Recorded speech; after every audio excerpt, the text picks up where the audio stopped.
San Jose, the Sharks are currently enjoying their bye week before the kicking off the last 30 games of the season against the Coyotes on Saturday evening. There are a few questions facing Team Teal as the stretch toward the playoffs gets underway. One of those questions regards the state of their defense. Now, when we say defense, we aren't talking about the whole team's effort to help the goalies out. We're talking about the actual blue line, which has had to weather a couple storms so far through 2019 because of an array of injuries. So we ask, how far can help go to boosting the blue line down the stretch? There's no denying, it can go a long way to pushing the Sharks through an important stretch of the season. For starters, having a healthy decor will take the pressure off some of the big guns logging insane minutes every game. San Jose's blue line depth was challenged right from the start of the new year with Radim Simek, Justin Braun, and Marc-Edouard Vlasic sidelined with their respective injuries. While the Sharks were able to plug in Joakim Ryan, Tim Heed, and Jacob Middleton, they also began relying more heavily on Brent Burns and Erik Karlsson to spend an extended amount of time on the ice.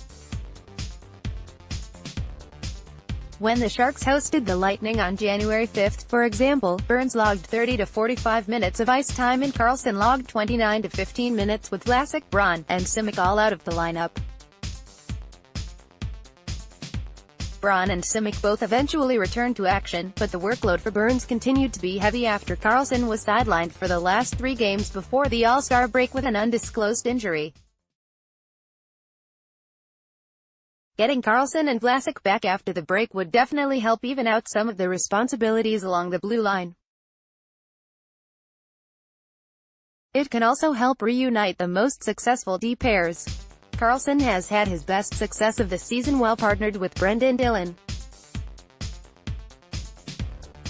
The pair became as good at breaking up the opposing team's plays as they were at creating offense in their own end, to the point Dillon has had the best plus-minus on the team since December. Moving down the lineup, Simek has proven to be a great anchor for Burns. Number 88 has complemented the Czech rookie's style on multiple occasions, pinpointing his poise and uncomplicated physical style as key factors to their success as a duo. All the Sharks need at this point is for Vlasic to be back healthy and slated in on Braun's left to make the blue line complete. Heck, maybe the reinstated chemistry can help cut down on San Jose giving up 6 goals a game, which brings us to the status of Vlasic's health. He's been listed as day-to-day for the better part of a month after sustaining an injury against the Colorado Avalanche on January 2. He began participating in Sharks practices before the All-Star break but has yet to pencil back into the lineup. Despite questions about No. 44's level of play throughout the first half of his 2018-19 campaign, his game was on an upswing through the month of December. Related, Sharks goaltending could be a strength during stretch run. In that last game against Colorado, he registered an assist and ended the evening with a +3 rating. How he will play when he returns, or even when he returns, for that matter, still remains a bit of a mystery.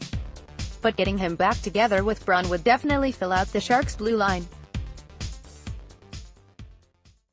San Jose is going to get tested pretty quickly after the break, with road games against the Winnipeg Jets and the Calgary Flames.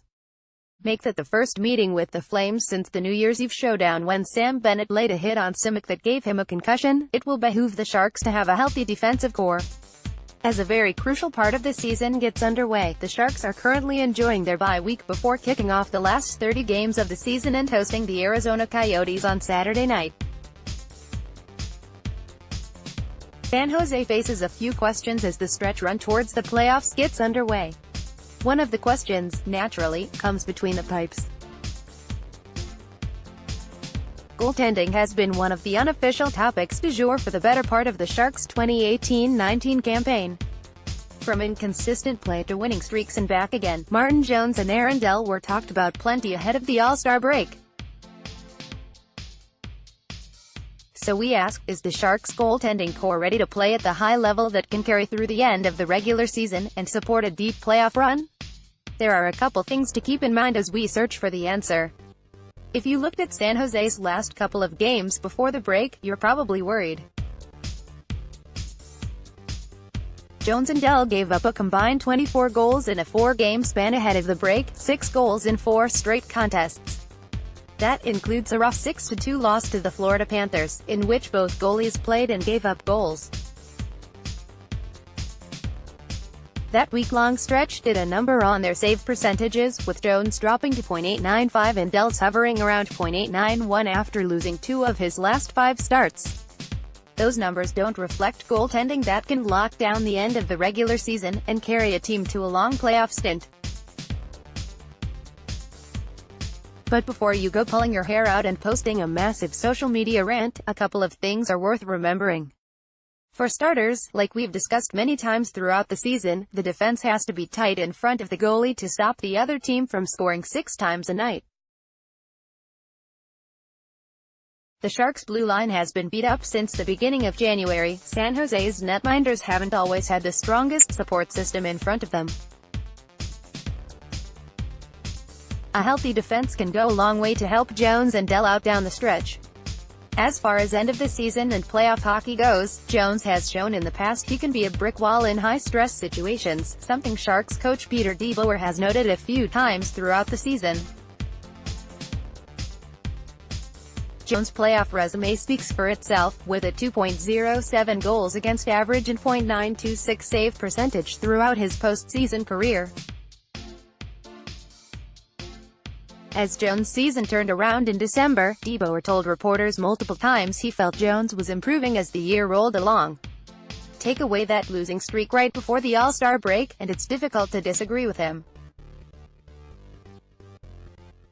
Related, 8 questions with NHL Kamish Bettman. That being said, the number of goals both Jones and Dell are letting by them on a nightly basis is still worrisome. While scoring across the league is the highest it's been in over a decade, no team can give up 6 goals on a nightly basis and win games. There are exceptions to the rule, like San Jose's wild win in Washington before the break, but a stronger defensive front and a solid playoff history won't mean a whole lot if both goalies are letting in 6 goals per game. The Sharks' schedule has a healthy mix of division standoffs and non-conference meetups through the last couple months of the regular season, and the travel schedule is nowhere near as crazy as it was previously. It will likely become clear very quickly how ready San Jose's netminders are to raise their game as the push for the playoffs goes into full swing.